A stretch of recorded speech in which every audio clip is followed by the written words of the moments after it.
Muy buenas tardes a todos, ¿cómo están? Quiero empezar con mucho júbilo y con mucha alegría por ver cómo la familia de la SAT está hoy haciendo historia, como lo dice el número, el primer congreso. Felicitaciones y un aplauso para todos ustedes y para el equipo. Bueno, creo que ya algunos de ustedes me conocen por el tema de la virtualidad, por los viajes. Mi nombre es Leonel Charri Villalba, soy orgullosamente profesor de la SAT, también soy asesor en materia de extranjerización de tierras en el Congreso de la República, en la Cámara de Representantes, abogado, lo que pueda servirles. Voy a hablar sobre un tema que inquieta mucho en el desarrollo territorial colombiano, y es el tema de la extranjerización de tierras. Ahora lo voy a explicar. Resulta, pasa y acontece que en este momento en la Cámara de Representantes se está discutiendo el proyecto de ley 149 de 2024, que es el proyecto de extranjerización de tierras. Por favor, continuamos. Voy a brevemente hablar de unos tópicos por temas de tiempo. Primero voy a hablar del ámbito de aplicación de la ley, voy a hablar de las definiciones que contiene el proyecto, voy a hablar de cuáles son los límites a la compra de tierras en Colombia en la frontera agrícola por parte de empresas extranjeras para hacer un análisis crítico, unas conclusiones y una prospectiva. Espero no demorarme mucho. Sigamos, por favor. Quiero empezar con unas palabras de Gandhi que decía: la tierra proporciona lo suficiente para satisfacer la necesidad de cada hombre, pero no la codicia de cada hombre. Y es que este proyecto, sigamos por favor, nos va a poner a reflexionar mucho. ¿Cuál es el objeto de la ley? Uno, proteger la soberanía nacional y alimentaria, estableciendo límites a la propiedad, posesión y o tenencia de tierras rurales con el fin de evitar la concentración de predios rurales por parte de capitales extranjeros. Ese es el objeto de la ley. Sigamos, por favor. Entonces, ahí vienen unas cosas claves que con los cambios climáticos, vienen unas cosas claves con todo el tema económico que nos tiene que poner a reflexionar. Uno de ellos es la extranjerización de las tierras, que significa el control de tierras por capital extranjero para explotación económica, especulación o captura de rentas. Estamos hablando también de soberanía alimentaria, y es el derecho a definir sistemas alimentarios sostenibles, asegurando alimentos nutritivos, accesibles y respetuosos con las prácticas locales. Sigamos, por favor. También estamos hablando de la frontera agrícola. Aquí se discute la frontera agrícola, es el límite entre áreas agropecuarias y zonas protegidas o excluidas por ley. Y finalmente está el tema de la soberanía nacional, que no es otra cosa que el control sobre tierras para asegurar autonomía y proteger intereses nacionales frente a adquisiciones extranjeras. En el proyecto están estas definiciones. Y vamos a ver entonces, sigamos por favor. Y finalmente, atrás, finalmente está el tema de la titularidad extranjera, que la titularidad extranjera es el derecho de dominio, posesión o tenencia de tierras rurales por personas o entidades extranjeras según lo definido en la ley. Sigamos. Ahora, ¿qué viene?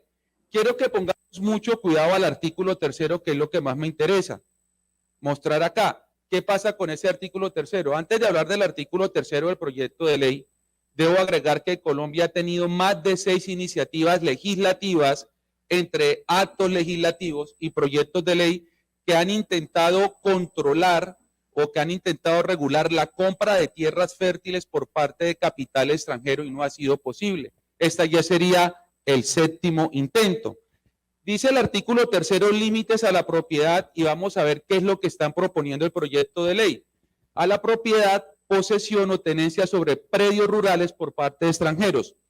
Dice así: la propiedad, posesión y o tenencia de tierras rurales dentro de la frontera agrícola del país por parte de personas naturales o jurídicas extranjeras de conformidad con lo establecido en la presente ley, no podrá exceder, escúchese bien, del 15% de la totalidad del suelo rural de la frontera agrícola del municipio que se encuentre.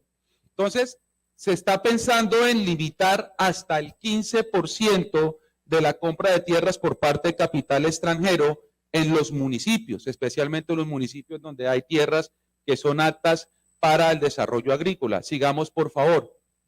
En ese sentido, que en ese sentido, ¿qué se comprende entonces por esa limitación de hasta el 15%? Uno, predios con suelos rurales de vocación agropecuaria, predios baldíos y reservas territoriales del Estado, predios privados que fueron adjudicados como baldíos, predios adjudicados sujetos de reforma agraria, predios y terrenos rurales por fuera de la frontera agrícola, áreas forestales públicas, predios cubiertos con bosques nativos y predios que extiendan fuentes de agua. Se quiere limitar este aspecto hasta el 15% de estos territorios que tienen esas características. Sigamos, por favor. Entonces, aquí viene algo que he hecho, que he intitulado análisis crítico y valorativo. Realmente, ¿qué es lo que hay en juego cuando decidimos como país decir, vamos a limitar, por ejemplo, ahora lo voy a contar, Argentina lo limitó hasta el 20%, llegó Milei, voló esa ley, lo que quiera. Entonces, esto nos tiene que poner a pensar por varias razones. Uno, ¿qué implica que esté en juego la soberanía nacional cuando hablamos de regular la extranjerización de tierras? Uno, pues que esto puede reducir la disponibilidad de terrenos para la producción local de alimentos, aumentar la dependencia de importaciones y afectar a los pequeños agricultores. Dos, está en juego lo que llamamos soberanía nacional, porque hoy por hoy, con todo lo que está pasando, la tierra se vuelve un recurso estratégico que debe ser controlado por la nación. Siempre lo ha sido. Hoy es más. Por eso hoy los politólogos ya no solo hablan de geopolítica, sino que hablan de geoeconomía, y geoeconomía es como nosotros desde la geografía podemos utilizar mejores recursos. ¿Para qué? Para ganar autonomía, beneficios y evitando riesgos de adquisiciones extranjeras. Sigamos, por favor. El otro punto es que, mirando unos datos, si nosotros no regulamos o no pensamos este tema como país, puede existir la posibilidad de concentración de tierras y reducción de producción de alimentos locales. Miren un ejemplo, el Instituto Colombiano, el Instituto Geográfico Agustín Codazzi y la Superintendencia de Notariado y Registro dice que el 40% de las tierras rurales en Colombia están en manos del menos del 1% de los propietarios, muchos de ellos extranjeros o grandes conglomerados multinacionales. Entonces es un tema que hay que pensar, es un tema que como país nos tiene que llevar a decir qué vamos a hacer con esto. Esta concentración tiene un problema, tiende a desplazar a pequeños agricultores locales que tradicionalmente por la falta de tecnología producen alimentos para consumo. No. Sigamos, por favor. El otro riesgo que hay cuando uno analiza este tipo de temas es que posiblemente exista en Colombia un cambio en el uso del suelo, es decir, que el suelo se preste solamente para aumento de monocultivos para exportación. ¿Qué significa eso? Les voy a poner un ejemplo. El tema de que grandes inversionistas extranjeros en Colombia estén adquiriendo tierras, ¿sí? Lo hacen es porque frecuentemente lo utilizan para monocultivos orientados a la exportación, como por ejemplo palma africana, caucho, caña de azúcar. ¿Y cuál es el problema? Que según el Ministerio de Agricultura y Desarrollo Rural, la superficie cultivada con palma de aceite creció en 163.000 hectáreas en el 2000, desde el 2000 a más de 540.000 en 2020. Se incrementó en un 230% de capital brasilero, de capital extranjero, que lo que hacen con esos productos es exportación. Entonces, sigamos, por favor. El otro tema es que si nosotros no regulamos este tema, no sé de qué manera, no sé si el 15, el tope sea el 15, el 20, el 30, lo cierto es que si no regulamos ese tema, podemos poner a Colombia lo que está pasando en este momento, que es la dependencia de importación de alimentos básicos, y eso sí es un problema. Por ejemplo, nosotros, según un estudio de Naciones Unidas y de la FAO, en este momento Colombia importa el 30% de los alimentos que consume, con toda la frontera agrícola que tenemos, sobre todo alimentos básicos como trigo y soya. En este momento, por ejemplo, en la Cámara de Representantes estamos mirando el tema del debate de control político por el tema del arroz, que también es delicado, porque los tratados de libre comercio nos hacen competir con el arroz de Perú, con el arroz de Ecuador, y el problema es que nosotros no tenemos productividad, a pesar de que tenemos grandes extensiones de tierra por la falta de tecnología, donde en otros países del Estado sí la fomentan. Entonces es un tema complicado. Y esta dependencia de los alimentos básicos, estamos hablando de lo que la gente no puede comprar incluso por la canasta familiar, ¿sí? Hace que disminuya la producción local de alimentos. Ok, sigamos. Y por último, un tema que siempre nos ha preocupado es que si nosotros no regulamos este tema, también nos vamos a ver expuesto a un tema de desplazamiento y conflicto territorial. Por ejemplo, el Centro Nacional de Memoria Histórica dice que más de 8 millones de hectáreas de tierra en Colombia han sido arrebatadas. Campesinos, comunidades afrodescendientes e indígenas durante décadas por el conflicto armado y por dinámicas de concentración de la tierra. Sigamos, por favor. Conclusiones. Para gustos los colores, pero tenemos dos escenarios. Tenemos un escenario restrictivo, que lo que significa es que por encima de la extranjerización de tierras podamos proteger la soberanía nacional y la seguridad alimentaria, ¿cierto? Lo que implica limitar la inversión extranjera y los beneficios derivados de ella. Un escenario de apertura regulada, que es lo que yo aparentemente percibo en el proyecto de ley, con un 15%, ¿cierto?, que permita la extranjerización de tierra bajo estrictas regulaciones que puede equilibrar la necesidad de atraer inversión extranjera. Sigamos, por favor. Pero ¿cuál es un problema? ¿Qué problema tenemos sobre el tema regulado? Brasil y Argentina ya lo han hecho. ¿Qué pasó con Brasil? ¿Qué pasó en este caso con Argentina? Que me parece a mí que la discusión dejó de ser técnica para volverse política. La izquierda buscó a través de un proyecto, a través de una ley, regular de manera restrictiva el acceso de extranjeros a las tierras, pero llegó Milei con esa ley, la mandó a volar. Así de sencillo. Entonces el problema que ha tenido, por ejemplo, experiencias como la de Brasil y Argentina, ha sido resultados mixtos porque en unos casos se logra proteger la soberanía, ¿cierto? Pero en otros lados es difícil implementar, que es lo que yo creo que pasa en Colombia, que es que lamentablemente por la estrategia política nos llevan al punto ideológico, pero creo que hacen falta como definir realmente, sabemos qué tierras tenemos, tenemos un inventario real. Pienso que eso es un tema que debe preocuparnos más, muchas veces la ideología que nos mueve por emociones y no por razones. Sigamos, por favor. Que haya una definición de criterios claros para inversión extranjera. También estamos hablando de un fortalecimiento institucional. Tenemos que crear un marco de supervisión, que esto es un tema bastante delicado. Las cifras son alarmantes de cómo se están apropiando capitales extranjeros de las tierras. Finalmente, prospectiva. ¿Qué problema veo yo en el proyecto actual? Uno, que el proyecto actual debe tener criterios claros, sigamos por favor con la exposición, que debe tener un fomento de la participación comunitaria. Yo creo, alce la mano sinceramente quienes saben de este tema o sabían que ese tema se está discutiendo.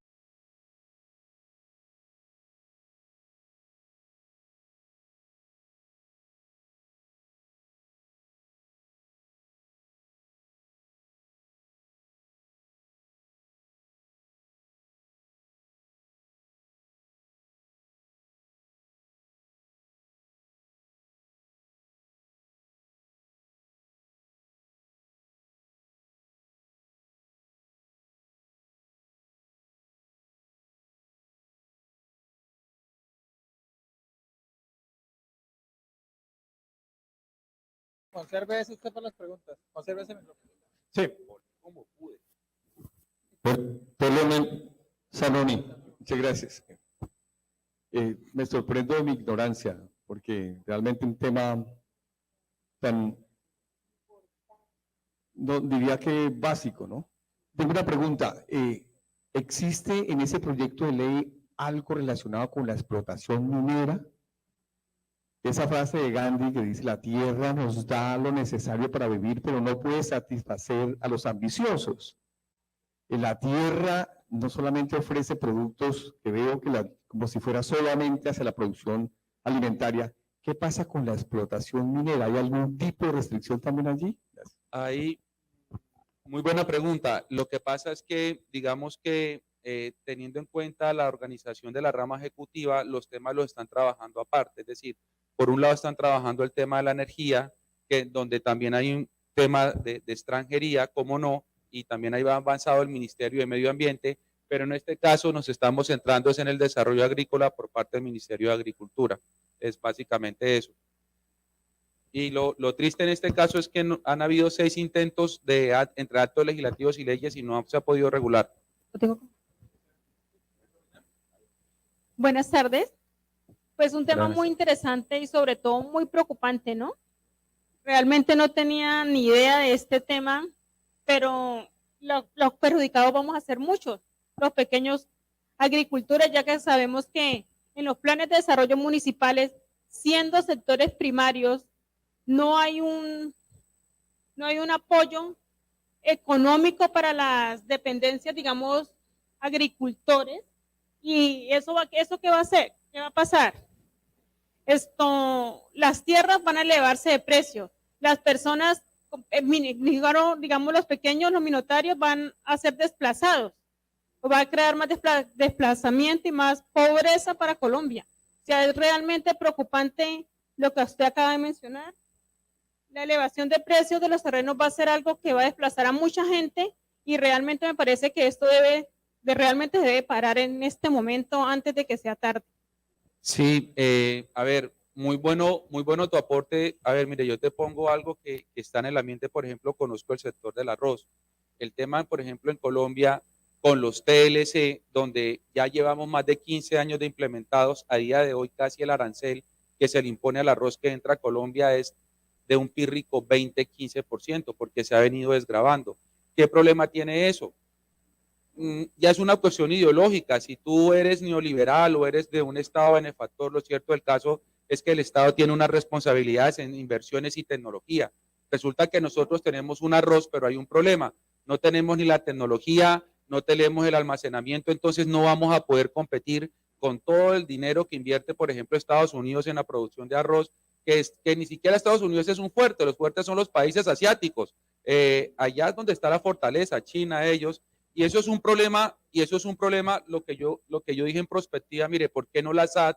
Ya que tienen muy buenos profesores, yo soy profesor, pero digamos los ocasionales, los de planta, que están dedicados a la investigación, ¿por qué no, digamos, articularnos en una participación ciudadana en ese tipo de proyectos de ley y estudiar? Porque es que Colombia, el Huila es de vocación agrícola y todo eso pues a nosotros nos afecta. Ahorita decía el profesor, por ejemplo, como San Agustín, como en unas tierras hay extranjeros que están ahí y es un tema que nos obliga a pensar. Ya.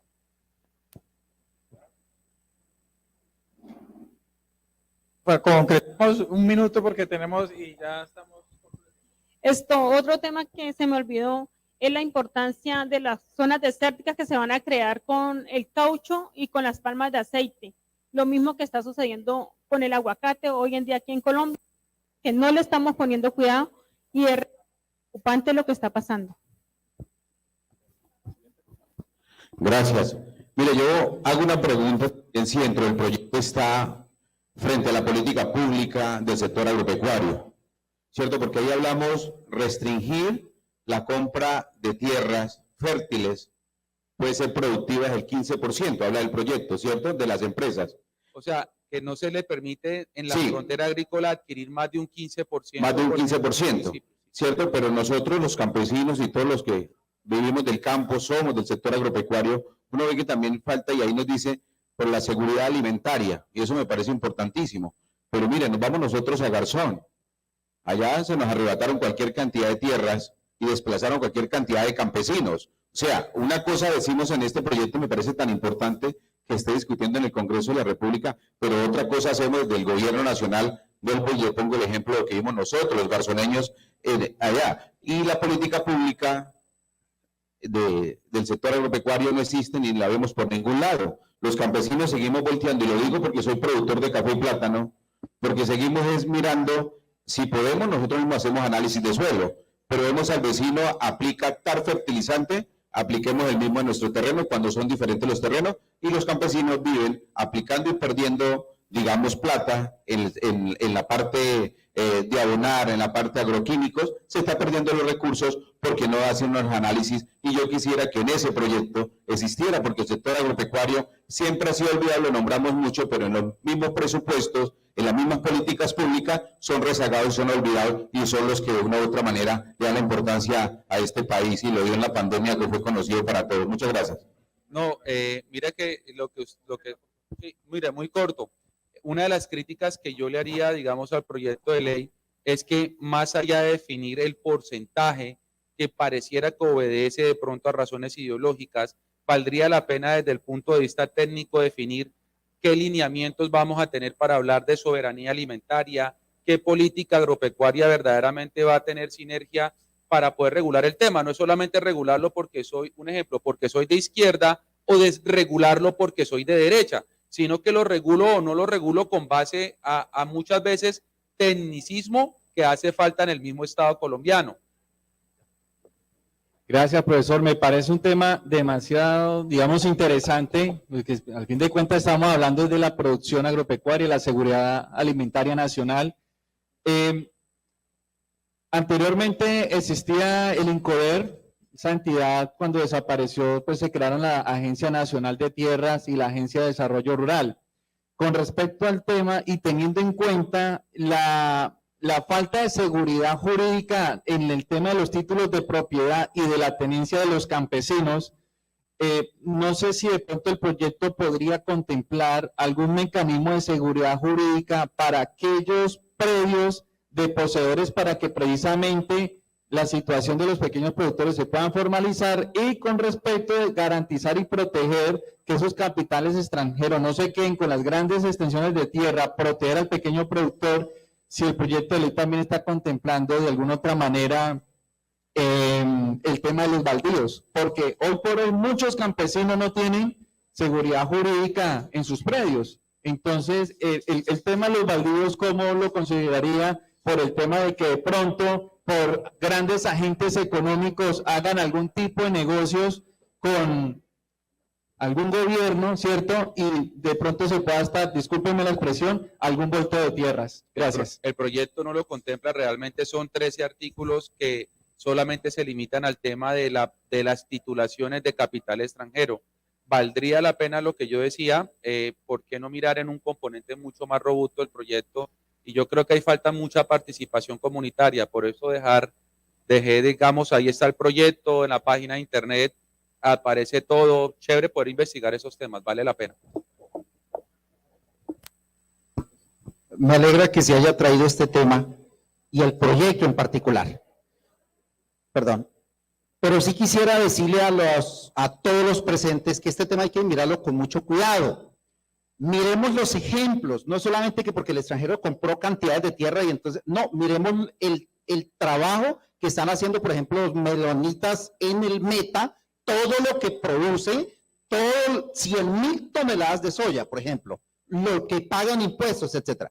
Lo que sí no podemos permitir es lo que ocurrió abajo del Guaviare para abajo, o a Pesmitú, donde se le vendió a los chinos, etcétera, y ahí sí no hubo control ni nada. Pero prohibir, digamos, limitar a una cantidad de tierra nada más que se pueda comprar algo es como muy complicado. No creo que dé para tanto cuando nos darían ellos empleo. 450 empleos producen nada menos los melonitas. Y ahora en el problema que hubo de la pandemia y de todo, fueron los que más generaron empleos y no Ecopetrol. Gracias, profesor. Bueno, muchas gracias. Lo felicito, doctor. Muy bien. Tema importantísimo, porque este gobierno está hablando de reforma rural integral. Hablaba el profe de la Agencia Nacional de Tierras, de la Agencia de Desarrollo Rural. Están desarticuladas, cada una hace su trabajo independiente, ¿sí? Yo no veo que ninguna se articule para hacer lo que habla el Plan Nacional de Desarrollo, que es el ordenamiento del territorio, por favor. Y eso es lo que tenemos que empezar a conocer y a saber. Uno mira el esquema estructural de la Agencia Nacional de Tierra, de la Agencia de Desarrollo. No hay gente que sepa de ordenamiento territorial. Cree que el ordenamiento lo van a hacer los mineros catastrales. los ingenieros, geólogos. No, no, por favor. Ellos están desconociendo eso, lo más importante que el Plan Nacional de Desarrollo está diciendo, el ordenamiento territorial. Un profesor dijo, hay que actualizar los ordenamientos territoriales del país que están desactualizados. Y esa es la consecuencia del problema, ¿sí? ¿Por qué? Porque los extranjeros conocen mejor el territorio de nosotros que nosotros mismos. Ellos saben en dónde está la tierra con ese potencial. Nosotros ni las conocemos. Muchas gracias, muy amable. Bien. Una intervención más y concluimos. ¿Listo? Dos intervenciones más y concluimos. Por favor, muy concretos. Debemos cerrar a las 5:30 en punto, dado que daremos inicio a la clausura de la jornada de hoy. Buenas tardes. A mí me gustaría indagarle al docente sobre la legalización de tierra en cuestión de los ejidos. La legalización de tierra en cuestión de los ejidos en el territorio nacional es muy rudimentaria y muy improcedente. Porque es que a la larga, ¿qué se van a hacer con aquellas propiedades que por derecho de pertenencia del campesino están en esas zonas de reserva o en esas zonas ambientales de reforestación? ¿Qué se puede hacer para que de pronto se le quite a ese campesino ese territorio que, aunque tiene un derecho de pertenencia de 10 años, que lo pueden adjudicar, pero que también va en contravía con la reserva del medio ambiente? Es lo que me gustaría de pronto si se ha analizado ese tema en lo político. Para finalizar, lo que el señor dice es muy cierto. Digamos, uno de los problemas que tienen de estos proyectos de ley es que, a pesar de los muy bondadosos, creería uno que a ratos lo llevan por la línea de la ideología y no de lo técnico. Realmente en Colombia hace falta un verdadero inventario, una especie de procedimientos para saber en dónde está la frontera agrícola, el IGAD, el Agustín Codazzi. O sea, tiene muchas responsabilidades y no tenemos realmente eso. O sea, estamos hablando de limitar, pero ni siquiera sabemos, por ahí lo dijo alguien, ni siquiera sabemos qué tenemos. Y eso es un tema que hay que solucionar. Bien. Las dos últimas intervenciones y cerramos, ¿listo? Muy buena la ponencia, pero le pondría un zarcillo o algo, no para complementarlo. Hace poco los campesinos fuimos nombrados sujetos de derecho colectivo y eso debe ser muy bien enmarcado, porque hay zonas de conflicto interétnico en las cuales es necesaria la delimitación de los terrenos en función de que el campesino sepa dónde está ubicado y dónde se limita con las otras etnias. El ejemplo más práctico es lo que acaba de suceder en el Cauca con el ATEA.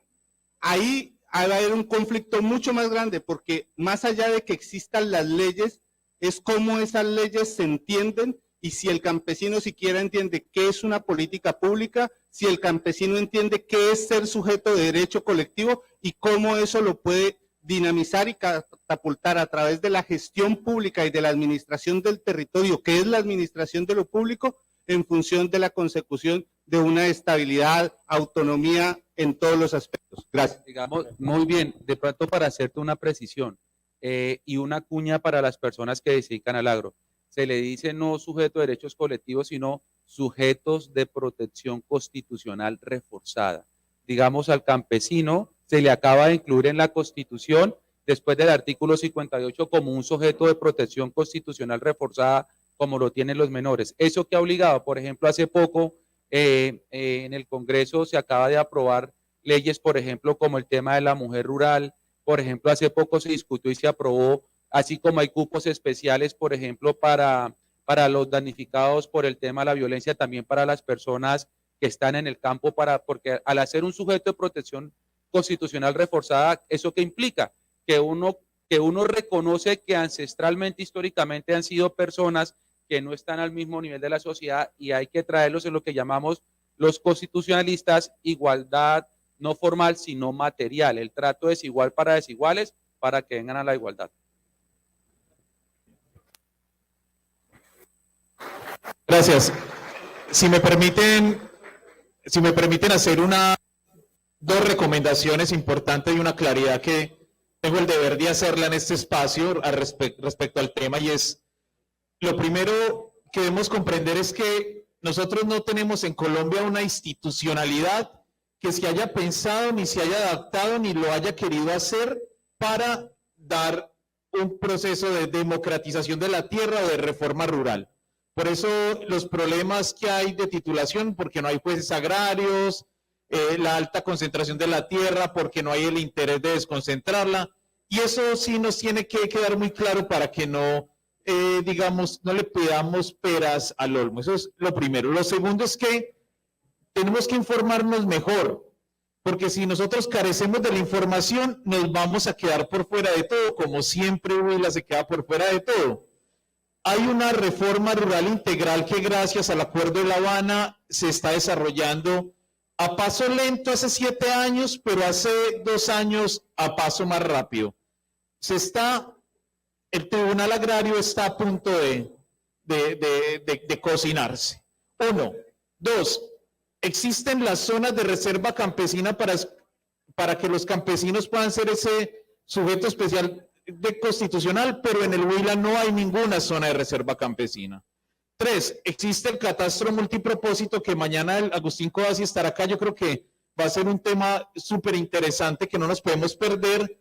4. Las entregas de tierra. Yo no sé si ustedes están al tanto de las entregas de tierras que se están haciendo en el Huila, que se están gestionando. Nosotros como agencia hemos solicitado a la ANT cerca de 10.000 hectáreas para entregar a los firmantes de paz en el Huila y estamos a punto de empezar a entregar fincas. Entonces, puedo seguir enumerando cosas que el gobierno nacional actual está desarrollando, pero mi llamado así con suma urgencia y preocupación, y por eso te pedí la palabra así, es que realmente, colegas, si nosotros no estamos informados, si nos llega la información de últimos, si nos seguimos quedando por fuera de todos esos programas, proyectos, etcétera, pues claro, la reforma rural acá y los problemas de tierra nunca los vamos a resolver. ¿Qué hay que hacer? Informarnos. Este es un excelente espacio, gracias. Gracias al ponente por esto. Y segundo, movilizarnos. Hay que actuar porque el tiempo es corto y el problema es muy grande. Gracias.